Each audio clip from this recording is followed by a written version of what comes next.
sent me the file in some way, but yeah. All right, so it looks like you're recording now. Is that correct? It does. Mm-hmm. And that's okay, great. The cloud. Yep.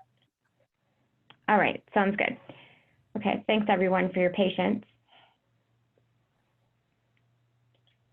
All right, so going into the states, we have quite a few people on the call today. Thanks again for being here. Representatives from Wyoming, Georgia, South Carolina, Idaho, North Carolina. We've got Iowa, North Dakota, Georgia, North Carolina, Kentucky, Virginia, Ohio, Maryland, California.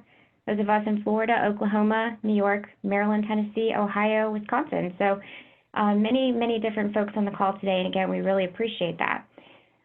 So we have Natalie Bumgardner on the call, and Natalie is a member of the National Committee. She's also the state coordinator for the Tennessee Extension Master Gardener Program, and Natalie would like to speak with us a little bit about the upcoming conference and the call for presentations.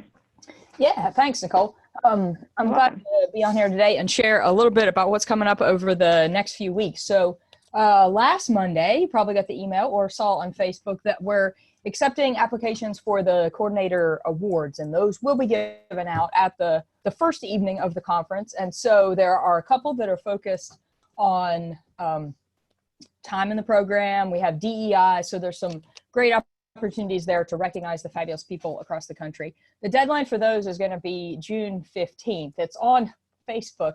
It's possible that that first email may have inadvertently omitted a deadline, but I'll send out further communication. And then today, just within the last 10 minutes, I posted the information for the call for presentations and proposals. So we have a really wide variety of opportunities, and we really want to induce participation as much as possible. So there are going to be some oral presentations that could focus on how you evaluate or describe the impact of your program. There are going to be some that are specifically focused on DEI or engaging new or underserved audiences on our program. Those will be quick lightning sessions that will be short presentations. And there are going to be posters which kind of cover any aspect of your program. So on the 16th, we're going to have poster sessions. And then we also have the opportunity for you to share a print piece. And so if you have an annual report, or if you do an infographic, or if you have some other ways that you really communicate and showcase and brag on your program, we're going to have those all displayed at one of our communication sessions. So those can all be available in one form that's right now linked on Facebook. You'll get an email, and all of the call for applications for awards and presentations will all be right there on our Facebook page. The application deadline for presentations is May the 15th, and for awards is June the 15th. So Nicole, I think that's all, and thanks so much for giving me a chance to share some of those ideas. Yeah, thank you, Natalie.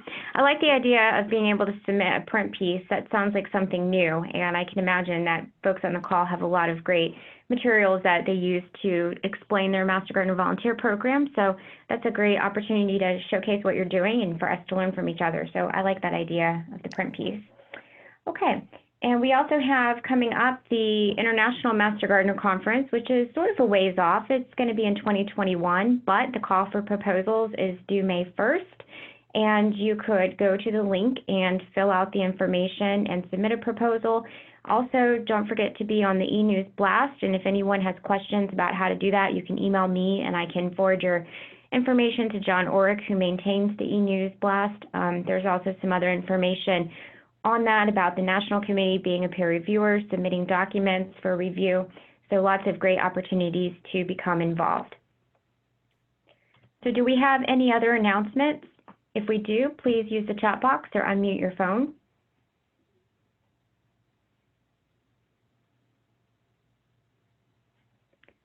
Okay, and hearing none.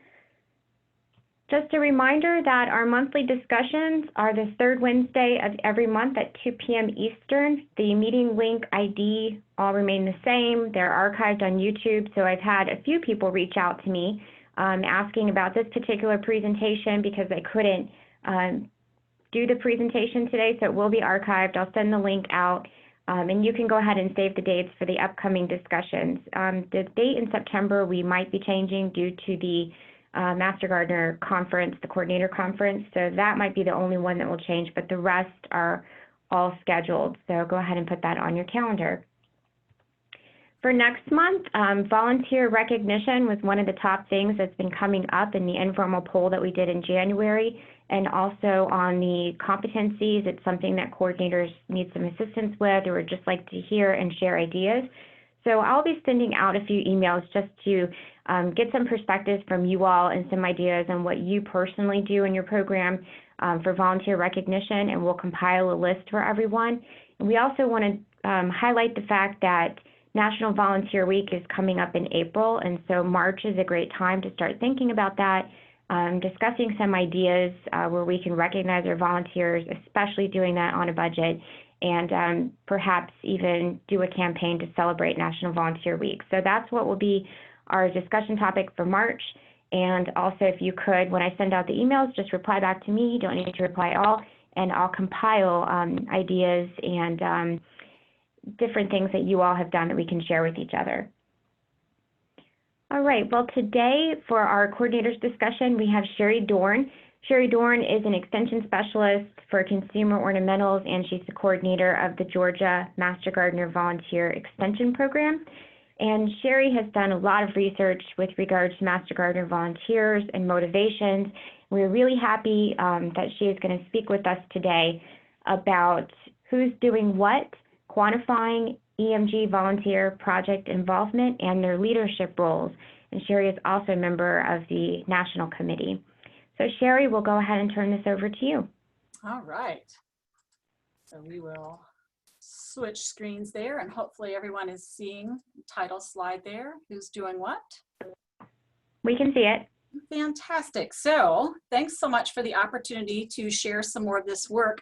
I have to say thank you. Probably everyone on this call today has been a part of the national study of Extension Master Gardener volunteers that I started in 2016. We announced this at the Extension Master Gardener Coordinator Conference. And I have to say thank you, thank you, thank you to all of you. And also, I promised you state reports, and they are coming this year. This was part of a dissertation work, part of a graduate program, and took longer than I anticipated to get you those reports back. So those are coming. That's on this year's schedule. So just a piece of this project is looking at our projects, our educational projects that Master Gardeners are involved with. And Nicole mentioned that there was interest in this, that coordinators wanted to know more about this. So I'm focusing specifically on the involvement piece of the national survey. And we had opportunity to do some quantification and also look at some comparisons to really look and see really who is doing what.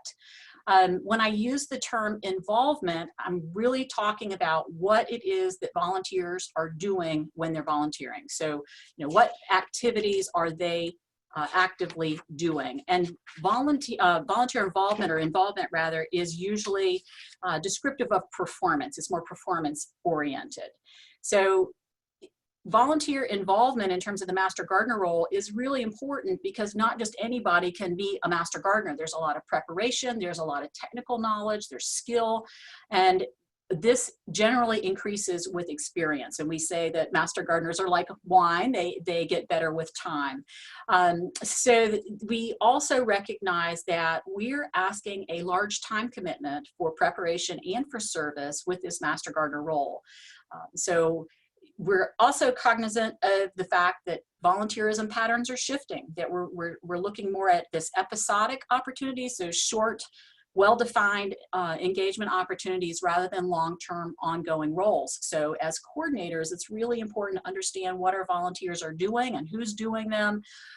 Look for those patterns and trends so that we can, continuously improve our process of match, getting to know that volunteer and matching them with that volunteer opportunity.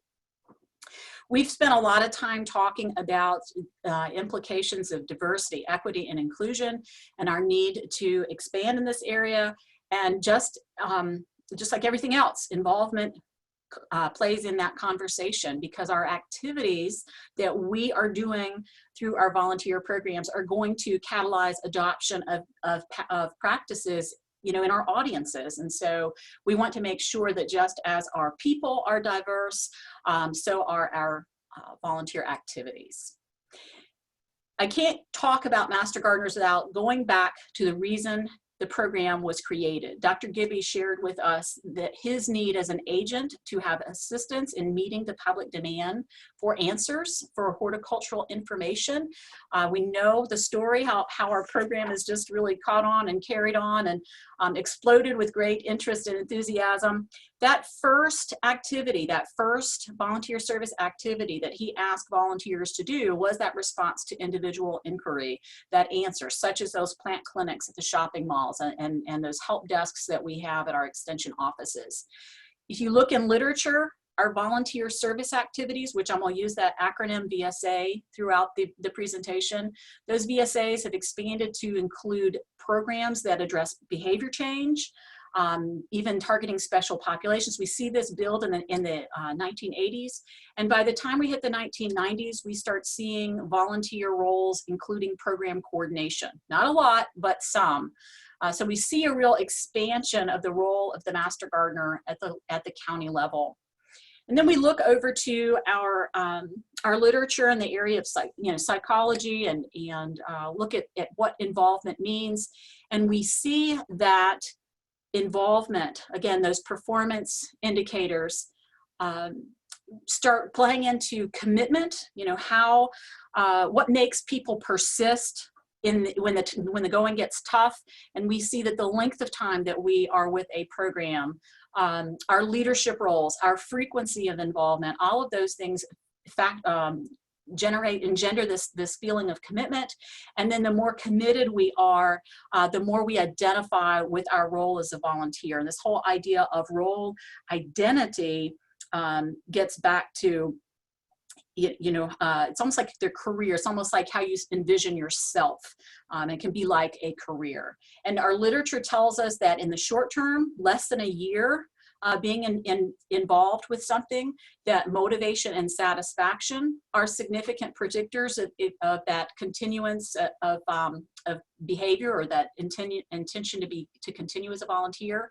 But when we get beyond a year, looking at long-term involvement, that commitment then is that key predictor of behavior. So some key things that we can pay attention to, look at with regard to Master Gardeners, to really see where they're serving, what they're doing, and how frequently they're doing it.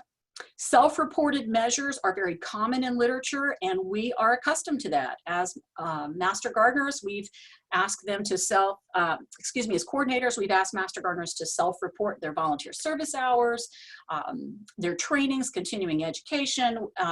We look in literature, we see measures of attendance, frequency of workday participation, time donated, monetary contributions, and of course the tenure with the organization. And for Master Gardeners, that's a big badge of honor, how long they have been a volunteer.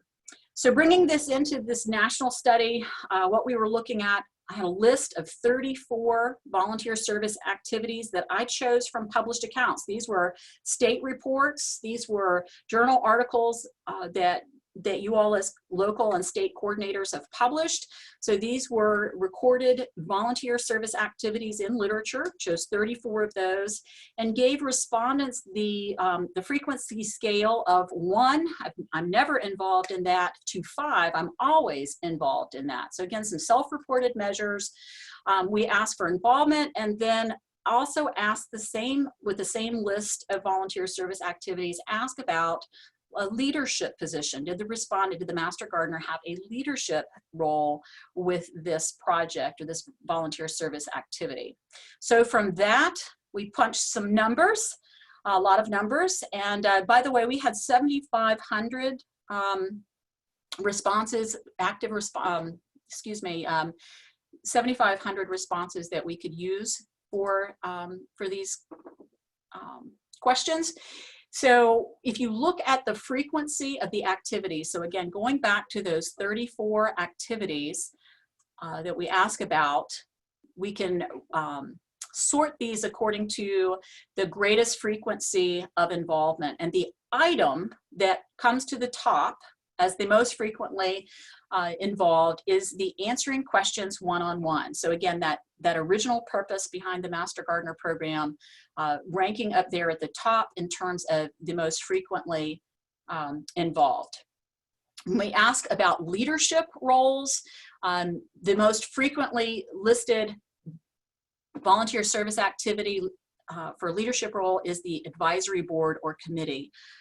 So that one topping that list. So those are just looking at those items. So that's one way of looking at it. But if we go into those performance indicators, look at levels of involvement.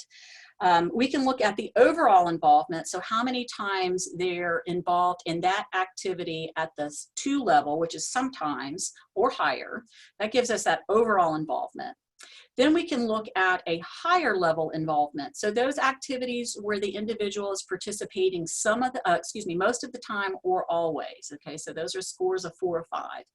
And then we can look at the number of volunteer service activities for which an individual has had a leadership role. So now we're starting to, really zoom out a little bit on our perspective. And what we see is that across the sample mean, the number of responses we had here, 6,856. We had an average overall involvement. So the individual had some sort of involvement in this activity, and the average was 11.3 activities. Okay, that's a lot of activities. When we look at higher level involvement, so the number of activities in which the average individual was involved at most of the time or always, 3.4. Okay, we can see that. And then the number of activities where we have a leadership role, so the Master Gardener has a leadership role, is 2.8. So that's the average across the whole sample. When we look at this by generation, so we look at those responses and we look at the overall involvement, the higher level involvement, and the leadership roles for generations. Recognizing that we have 4 generations participating in the Master Gardener program at this point in time. We see that the highest levels of involvement are with our oldest generation, the traditionalist, and this is the generation for which the Master Gardener program was created. They were at that 50, 60 years of age point in the 70s when the program was created. What we see is that as the generation decreases in age, or if you have a younger generation, those involvement numbers decrease slightly. So that's something to be cognizant of as a program coordinator. When we look at those same indicators, overall involvement, higher level involvement, and leadership, we look at them by tenure. Remember that the longer we're involved with an organization, the greater the sense of commitment and so forth. So we look at this and we see a pattern like that the longer the individual is involved with the program, the higher the overall involvement, the higher level involvement, and the higher the leadership score. One of the analyses involved one of the analyses for this work was also looking at host county population densities, and that's a fancy way to say whether your program is urban, suburban, or rural.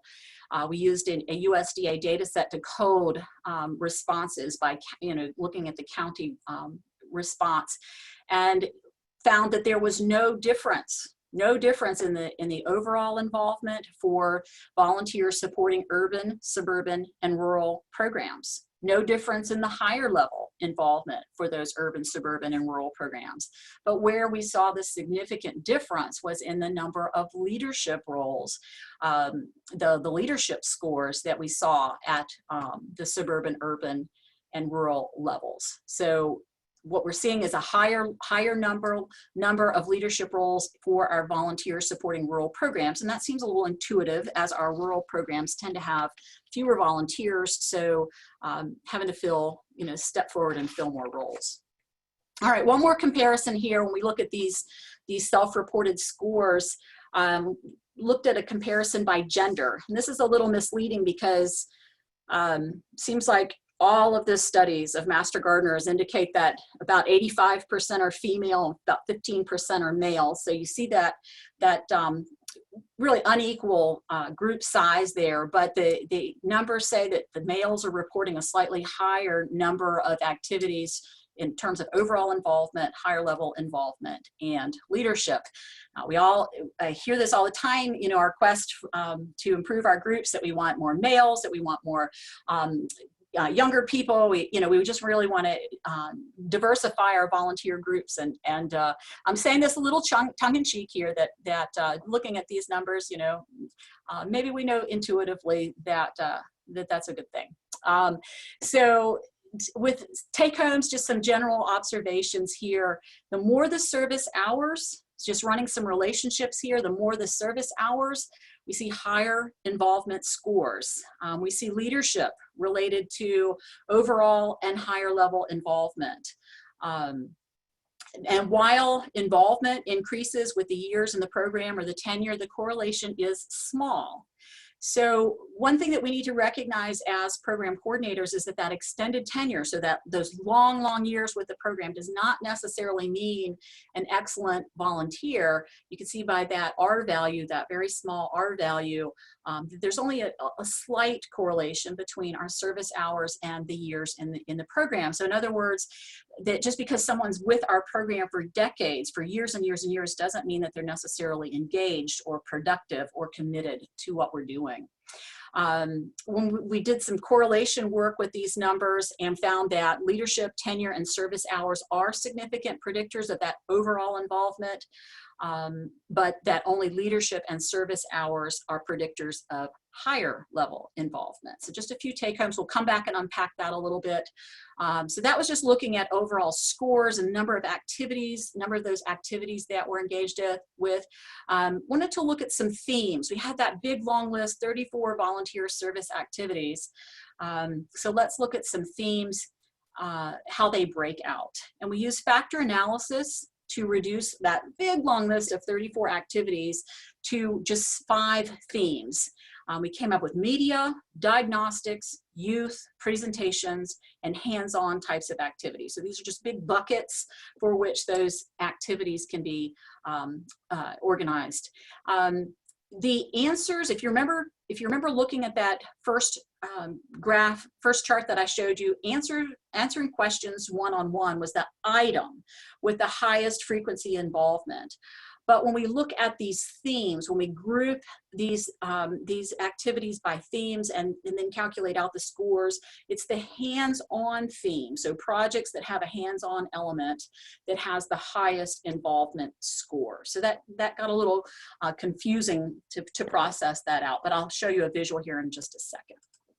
Here's that list of the 34 volunteer service activities, sorted again by the the most number of involvement there at the top, and then the color codes, color encoding the themes, how it breaks out the activities with hands-on, diagnostics, presentations, and so forth. And some of these statistically drop out. Their scores don't bring them into the themes. So some items on the list, you might say, well, why isn't that part of the youth? And just numerically, statistically, they drop out. But we have these 5 themes that emerge. And when we start looking at them again by some of these comparisons, by generation, we see some interesting patterns. There were no differences in those media activities by generation. No differences, for the youth projects, though, we see a higher involvement for younger generations. Interestingly enough, our hands-on activities, taking care of our gardens, our demonstration gardens, other types of hands-on physical types of projects, higher participation for those older generations, higher for older generations with diagnostics, higher again in the presentation category, higher for our older generations. When we look at those themes, those project themes by again, looking at from the urban, suburban, rural comparison. Suburban is not different from urban or rural, but we do see some subtle differences. With media and hands-on projects, no differences. Same types of scores, whether we're looking at urban, suburban, or rural.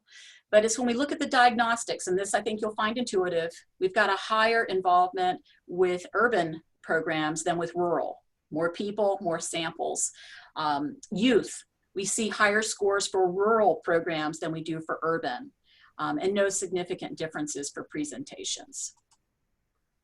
We look at comparisons by tenure. So this is again going back into those years of service, less than 1, 2 to 5, et cetera. We see no difference for youth projects or for hands-on projects, but we see some increases for media, for diagnostics, and for presentations as our tenure increases. So the longer an individual is a volunteer, the more often they'll be involved in those types of projects.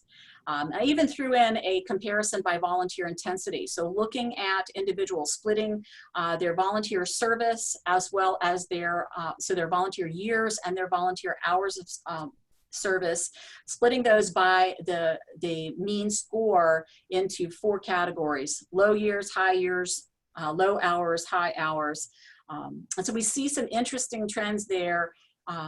For projects like diagnostics and presentations, they're highest for individuals that have high years and low hours, and high years and high hours. So just some interesting patterns that really point to the, the value of being with the program for years and having that experience.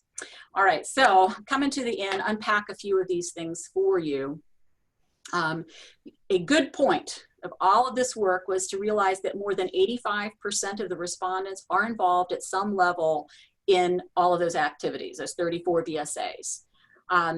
Respondents, open-ended comments from the people participating in the survey told me that we might have some VSAs missing. So things like organizational management, those roles, those coordinator roles, preparation of other master gardeners, so like training opportunities.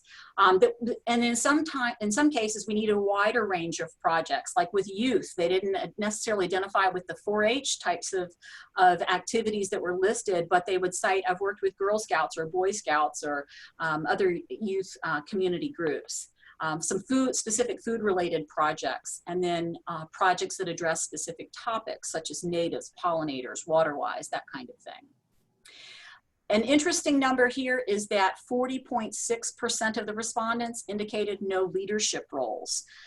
So I hear often from coordinators that we need volunteers to step forward as leaders, the struggle to get leaders. So that's a pretty high number, that 40.6% of volunteers without leadership roles. So that validates what I hear from coordinators.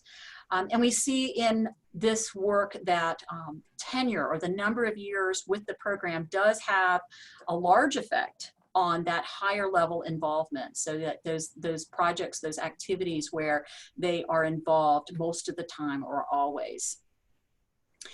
So we see that leadership roles, tenure, service hours, significant predictors of that overall involvement, and the leadership roles and service hours, significant predictors of the higher level involvement. And so that leads, since we're only explaining about half of the variance in these models, it leads us to think what else is contributing to involvement, to master gardeners, active participation in these projects that we have going on. And that's a big conversation point. Some early indication in the data is that it has to do with us. It has to do with our role as coordinators, and how we manage those local programs, coordinate those local programs, and that can have a big impact on volunteer satisfaction and involvement.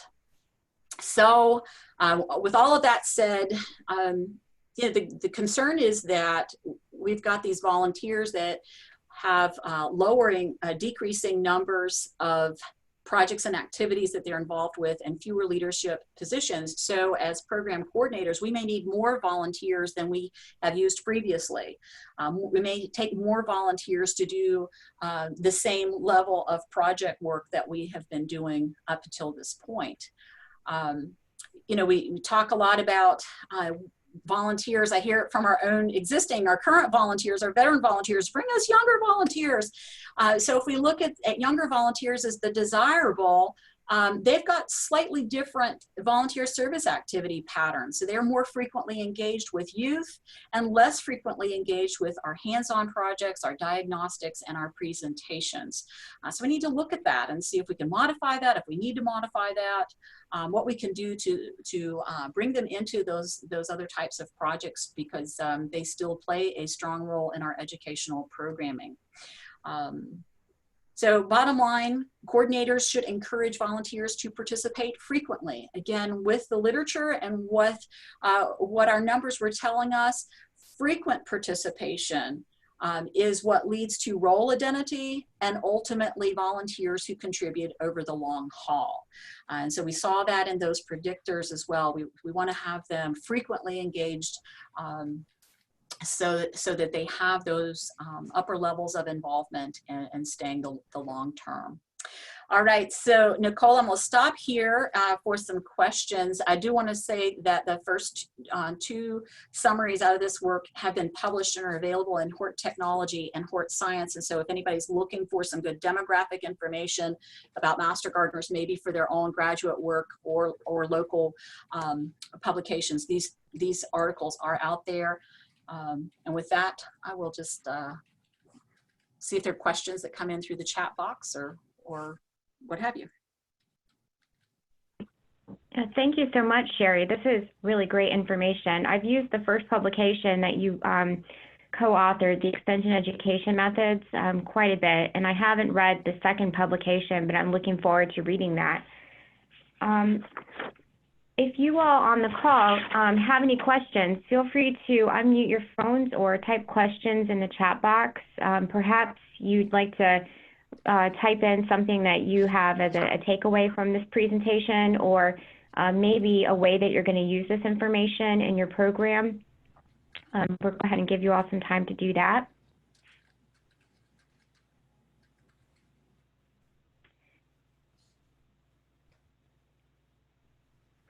So Sheri, one of the things that I observed is how you were able to break down the comparisons among generations.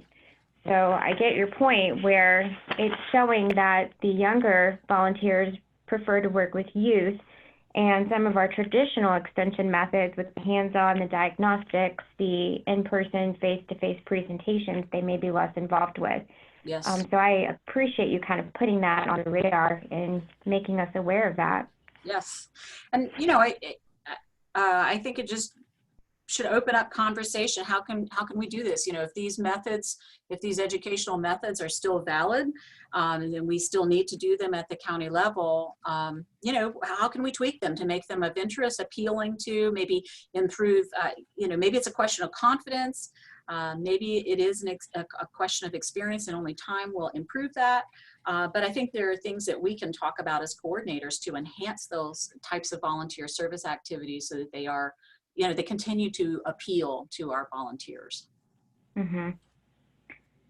Does anyone on the call, I'm going back to one of the slides, Sheri, you had a slide with the self-reported measures and the infographic. That's a great infographic, by the way. But the last bullet was tenure with the organization, and I wonder if anyone is taking a look at that or reporting on that and trying to draw comparisons between how many volunteers do you have in different brackets of years of service. Mm-hmm. I don't know, for some reason I think I might go back and take a look at my roster and just try to pull some of that information out. So excuse me while I go backwards really fast. Sure thing. That was just our state report from 2018. Mm-hmm. But yes, tenure with the organization is the number of years that an individual has been involved with your program. And here in Georgia, that's one of the big recognitions, you know, and we recognize service in 5-year increments. But repeatedly, in fact, Nicole, some work that came out of Florida, researchers repeatedly admonished, you know, that just because a volunteer has been with an organization for a long time doesn't mean that, you know, they're our best volunteers or our most productive or the most engaged or the most committed. Mm-hmm. And you know, that's something that we also can talk about, is what defines a really great volunteer. What does that look like? I do see a question from John. Shall I address that? Sure thing. Yeah, so John Orick says, how do we help Master Gardener volunteers feel confident to step into leadership roles? I think it goes back to that frequency of involvement. You know, how familiar are they with it? And getting them to be understories earlier in their volunteer experience, just kind of demystify it, really. So they're not so afraid of it. And then another approach that I am an advocate of is breaking it down into smaller bite-sized pieces, and even having a co-chair or, you know, a co-leader, somebody that can share that load with them. That's just kind of my take on it. Sheri, yeah, those are great points. Oh, sorry. Go ahead. Go ahead. Hi, this is Marissa Coyne. I'm the coordinator for volunteer engagement with the UC Master Gardener program here in California. And I just loved your presentation. I really wanted to thank you for that. And I love the point that you're making about tenure or hours milestones or years milestones not being the only measure that we have for volunteer impact. And I'm wondering if in your research, you've encountered, even anecdotally, any barriers that are erected within programs that sort of privilege the knowledge and experience of longtime volunteers over new volunteers that might be coming in with ideas about how to improve outreach or problem solve or you know, strategically direct efforts. So do you think that might be something that could account for these leadership numbers reflecting that folks in leadership are folks who have been within the organization for a long time? I know that there are lots of other ways to explain that, but just wanted to know if anything like that came up in your work. Yes, there's some open-ended questions that I've really only, I haven't dug deeply into. I've read through them. They haven't been part of the questions that I've analyzed. So there is some insight there. My instinct, though, is looking at stage of life for these different generations. I think that's probably the bigger challenge here is that our younger volunteers are simply at that working point and young family point. They're probably not as much time available to contribute to project activities. That's something that we can work at. I know here in Georgia, the comments are, you know, have activities available on the weekends or in the evenings or in off hours or, you know, flexible scheduling. So, you know, that's always a discussion amongst coordinators. So yes, I think there is some insight. You ask about barriers. Things with our programs for those younger volunteers. I think there is some insight, but I also think some of it's very practical stage of life struggles. Great, thank you. Sheri, we have some other questions and comments in the chat box. Yes. And I'll read the next one from Natalie. Natalie is asking, do you also think that some of our leadership expectations fit better with older generation perspectives than younger generation perspectives or time limits? Well, I think part of the answer to that question I just was sharing, you know, that stage of life element. It could be with the way we approach the project, the way we've done it for years and years. You know, one of the barriers is possibly we're not interested or willing or open to changing the way we get from point A to point B, or the way we do a project, and that could be something, you know, functioning as a barrier for younger generations. I'm not sure if I'm quite answering your question, Natalie, but. Oh, yeah. No, I mean, it's just a musing that I have when we think about, you know, these big administrative responsibilities that we have for some of our leaders, when honestly, I worry if some of those duties aren't actually necessary. They're just the way that it's always been done. Yes. I think that phrase, the way it's always been done, is troublesome when you're trying to engage a younger generation. You know, the literature tells us that they're open to new ideas. They're interested in new approaches, and just because it's been done this way for 40 years doesn't really cut the mustard. It's not very appealing. Yeah. Okay, so I see a question from Courtney. We have a meeting every year as the officers change, or the outgoing officers train the incoming officers and committee chairs. Yeah, that's a great way to transition that leadership and really preserve some of that institutional knowledge. Meredith says we're currently developing committee chair folders that include pertinent information and timelines from previous years to help with those roles and to make them less daunting. Yes. Susan, most of our awards are focused on people being involved in the Master Gardener program for 10 plus years, but if those aren't our best volunteers, I know. So Susan, we were doing the same thing in Georgia. We had this thing called a lifetime award at 10 years, and people, that was the only award we had for a long, long time here, and people were aiming for that 10-year point, and then they just kind of fell off the radar at 10 years.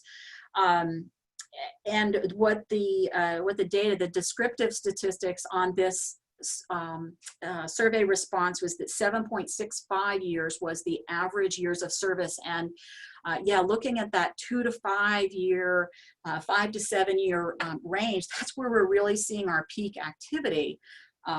So I think it's dangerous. I think it's really, really tricky to judge our best volunteers based on longevity. There's certainly value to commitment because, you know, that experience, perspective and so forth, that can really make a difference in the projects that they support, and you know, the activities that they do.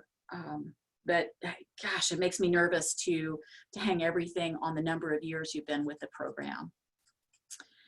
Yes. So Donna says, Sheri, yes. Sheri, I just want to speak to that. It is making me think that as a coordinator, I could probably really consider working more with the new Master Gardeners, which I do. I spend like the year after we train them working with them one-on-one and getting them confident in their new role.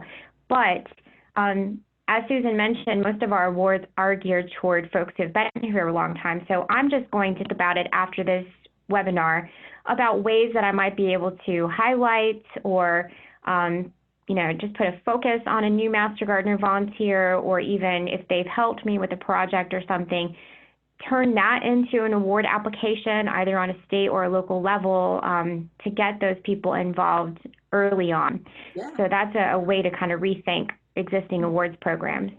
Or so maybe, thank you for that. Or maybe look for a showcase, spotlight, highlight, somebody's doing something differently. Maybe that kind of gets at Right. what Natalie was asking about, but also what we're all asking about. Yeah, yeah. Mm-hmm. Yes, and if we've got volunteers who jump in with both feet and both hands in those first couple of years, and they're super involved in a really high number of projects, you know, how long do we really expect them to maintain that pace? And so that would be another way to look at it. Is, you know, and of course my data is just a, you know, one-shot deal. I'm not looking at it over time, but you know, if somebody's volunteering at a high level, at one point, you know, will they sustain that rate too? Yeah. Okay, some other questions here. Donna, I'm thinking this says help Master Gardener volunteers feel confident to step into leadership roles, identify your volunteer strengths and go from there. Yes. Okay. So Marissa, you're from California, I think, says she created a Gardeners with Heart nomination form asking coordinators to nominate a volunteer in their county who uses their creativity, strategic thinking, problem solving, passion for mission, or commitment to outreach to improve program delivery at the local level. Wow. So these folk stories will be used in your annual report. Absolutely. And she says, I noted that we were interested in recognizing volunteers at a variety of status and achievement levels, yet all of the nominations I've received have 10 years in the program. Okay. Yeah, there's definitely some value to experience, but certainly it's not the end all be all. Okay. And then Susan from Iowa says that lifetime Master Gardeners at that 10-year, I'm assuming at that 10-year point, don't need to continue logging volunteer hours, so they aren't necessarily giving back. And that for us was a great point of conversation here in Georgia. Whereas if you put that name badge on and you represent yourself as a Master Gardener, that did require active service for us. So meeting those criteria. All right.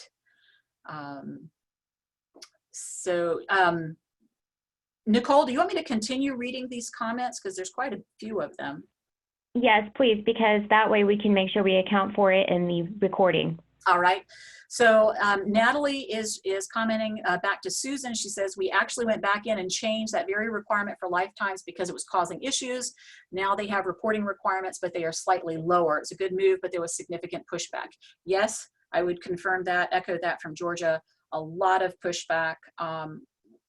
We actually removed the lifetime title and replaced that one award with 5-year increments starting at 5 years because there were so many people making great contributions at the 5-year point. All right, Meredith says to Marissa, I like that award idea. I think we focus so much on years of service and number of service hours that we don't recognize the quality of service sometimes. I know here we have the same people putting in most hours, et cetera, and constantly being recognized. I think it would be great to incorporate recognizing more strengths of more volunteers. Yeah, that sounds great. I'm not sure where Meredith is from. I don't know if you want to drop that in the box. And then Susan says, we've gotten younger Master Gardener volunteers in the training because we've changed the training model to a flipped classroom. Yes, that's one of the points that I made in my overall dissertation was that, you know, just it's not going to be just one change that can help us steer the ship. It's going to be multiple changes. So Meredith said she's in Wyoming. Thank you, Meredith. Yeah, it's you know, so in Iowa, they've changed their training approach, so they've gotten some different results. You know, if we tweak our projects so that we're still getting the same educational effect, can we change the program, the volunteer participation? Those are the questions. That's what we get to look at next, I guess. All right, so that's all I have. Oh. Rebecca says they give 1, 5, and 10-year awards and a pin for 100 hours of service, so there are multiple ways to be recognized each year. And some of our newest volunteers are the most committed and have taken leadership because we asked them. Very important, we ask them. Good job. All right. Yeah, great point, Rebecca. Don't forget to ask people to step up because sometimes that's all you really need to do is just ask them and identify who might be the best person for a particular job or activity. So these are really great comments, feedback from each other. I'm sure we've all learned a lot from one another today. I really appreciate you, Sheri, being on the call and sharing your research with us and how you compiled all this information. Before we go, I wanted to ask you to go back to slide 2, which we don't have to bring it up, but you did mention state reports are coming, and could you just explain that to some of the folks who may not know what that is about? Yes, yes, okay. I will. So when I launched this project, we couldn't have this information if local coordinators and state coordinators, first of all, didn't participate, and second of all, if they didn't ask their Master Gardeners to participate. We would not have gotten 7,500 valid responses to look at if you didn't use your relationships with your volunteers and ask them to please participate in this project. And so one of the things that I promised when I launched this work was to share back state level reports. And sometimes we even have enough counties, we had heavy participation in some counties that you could even have a county level report. And I promised those and I haven't been able to deliver them. So that is, again, a goal for this year. It's on my work chart, my project list here, to get those reports back to you so that you have those. And again, the data was collected in 2016, it's 2020. I am cognizant of that, but there is value in having that snapshot in time. And that was really the driving thought behind a lot of the questions asked in this project. Was we needed a snapshot. We needed to look at where we were at with regard to the program and our volunteers. And we've got previous historic snapshots, and we can look at that and use that to inform our future work and our future directions. So that's what I meant by state reports. So look for those. I promise, I'll get those to you. Thank you, Sheri. I really appreciate it. You've given us so much to think about with regard to volunteer leadership, those roles, who may or may not be taking on different roles, and how we might do a better job as volunteer coordinators. So thank you so much, and thanks again for everyone's comments and feedback. Don't forget the meeting in March. We're going to talk about volunteer recognition and ideas for a campaign for National Volunteer Week, and we really appreciate everyone's time today. Thanks again, Sheri. Great job. You're welcome. Thank you. Have a great afternoon. You're welcome. You too.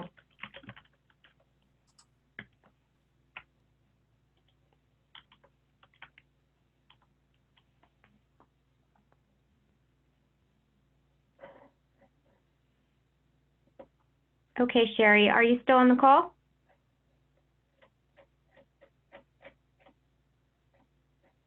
Okay, I'll reach out to you by email. Thank you. Thanks, everyone.